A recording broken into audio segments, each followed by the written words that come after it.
बोलो हरे कृष्ण। बाबू কি সেজেছো বলো, বাবু কি সেজেছো? কি সেজেছো? পুরোহিত শ্রী রামচন্দ্রের পূজা করবে।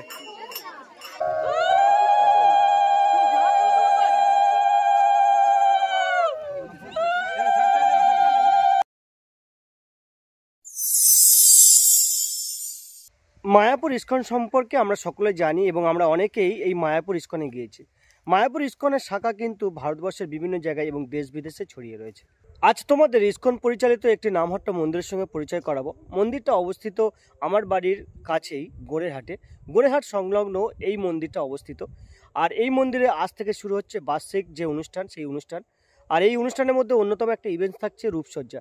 যে রূপসজ্জার মূল থিম হচ্ছে পৌরাণিক, অর্থাৎ রূপসজ্জায় যারা সাজবে, অর্থাৎ যারা রূপ ধারণ করবে, তাদের সকলকে কিন্তু পৌরাণিক বিষয়ের উপরে রূপ ধারণ করতে হবে। তো এই ব্লগে আমি মূলত তোমাদেরকে এই পৌরাণিক রূপসজ্জাটা দেখাবো। রূপসজ্জা দেখতে যাওয়ার পথে আমি একটা ভালো সবজি বাগান দেখেছি, যে সবজি বাগানে ফ্রেশ ওলকপি চাষ করা হয়েছে। তো সেটা তোমাদেরকে দেখাই। আর এই রূপসজ্জার ব্লগটা সম্পূর্ণ দেখার অনুরোধ রইল। যদি ভালো লাগে তাহলে অবশ্যই করে লাইক, শেয়ার, কমেন্ট করে দিও।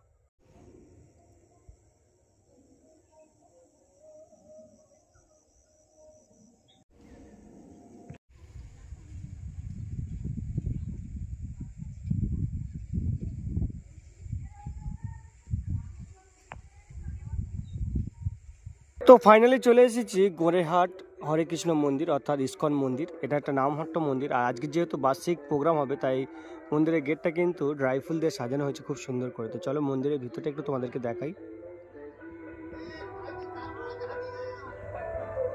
তো এটাই হলো মন্দিরের একেবারে ভিতরের অংশ। এখানে রাধা কৃষ্ণের মূর্তি রয়েছে, আর এদিকে কুরুক্ষেত্রের একটি দৃশ্য দেখানো হয়েছে। খুব সুন্দর ডেকোরেশন করা হয়েছে মন্দিরের ভিতরের অংশটুকা। আর এখানে কিন্তু শ্রীকৃষ্ণ এবং রাধারানী দাঁড়িয়ে রয়েছেন, ময়ূর রয়েছে, আর প্রভুপদ রয়েছেন। খুব সুন্দরভাবে কিন্তু মন্দিরটা ডেকোরেশন করা হয়েছে। চলো ঠাকুরটা ভালো করে তোমাদেরকে দেখাই।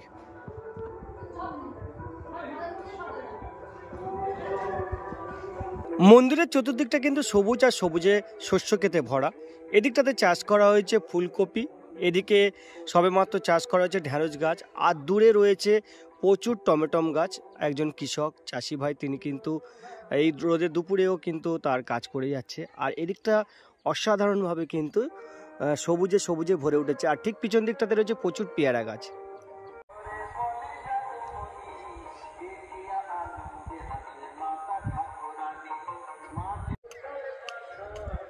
দাদু, এগুলো কি ঢেঁড়স গাছ? ঢেঁড়স গাছের চাষ হচ্ছে এগুলো, ঢেঁড়স গাছ।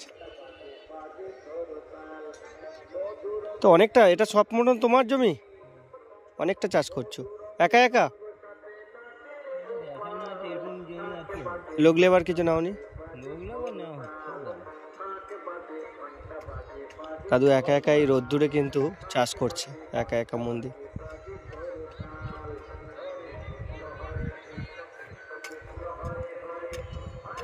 এদিকটাতে যতদূর দেখা যায় কেবলমাত্র টমেটম গাছ, সবে ফুল এসছে। এই টমেটম গাছগুলো অনেক বড় হবে এবং সব গাছগুলো কিন্তু ভরে যাবে বিভিন্ন রঙের কাঁচা পাকা টমেটমে। সেই সময় কিন্তু একটা আলাদা রকম দেখতে লাগে। আর ওইদিকে মানুষজন কিন্তু মাঠ পেরিয়ে আসছে আজকের এই ইস্কন মন্দিরের অনুষ্ঠানে। আগামীকাল এই মন্দিরে মহান্নভোগ রয়েছে, আর তারই প্রস্তুতি চলছে। মায়েরা সবাই সবজি কাটছে, আর প্রচুর সবজি কাটা হচ্ছে, কারণ ইত্যাদি অঞ্চলে প্রচুর মানুষ এই নামহট্ট মন্দিরে আসেন। তারা কিন্তু এই মহা অন্নপ্রসাদ ভোগ আস্বাদন করে।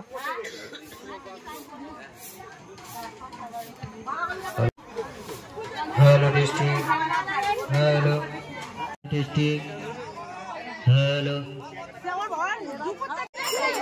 বাবু কি সেজেছো বলো, বাবু কি সেজেছো? কি সেজেছো? পুরোহিত শ্রী রামচন্দ্রের পূজা করবে। Hello, hello district, hello.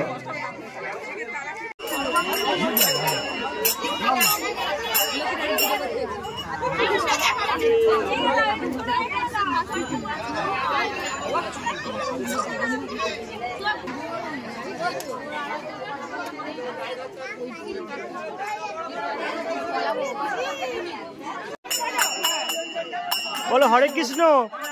हरे कृष्ण।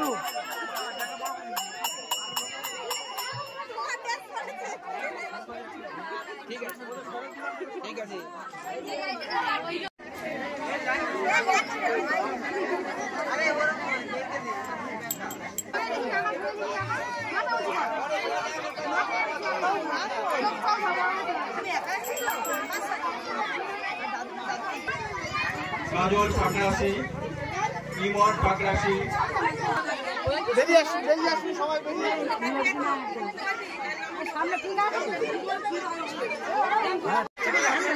যারা মাঠের মধ্যে আছেন দয়া করে মাঠের বাইরে যাবেন।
মন্দিরের মূল গেটটা কিন্তু বিভিন্ন কাঁচা ফুল দিয়ে সাজানো হয়েছে, আর এখন প্রভু আসবেন, তাকে বরণ করা হবে, সেই প্রস্তুতিটা চলছে।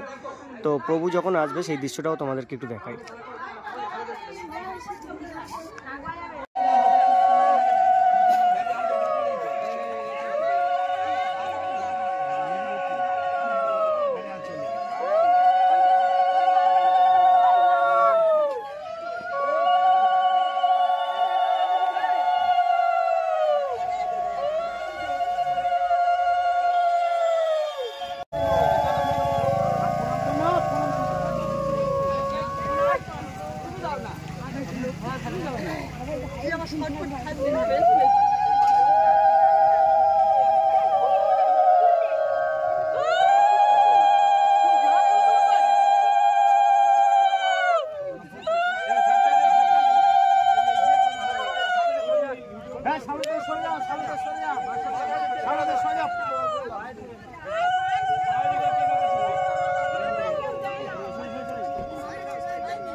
বাইরে বাইরে থেকে সব নিচে থেকে সব নিচে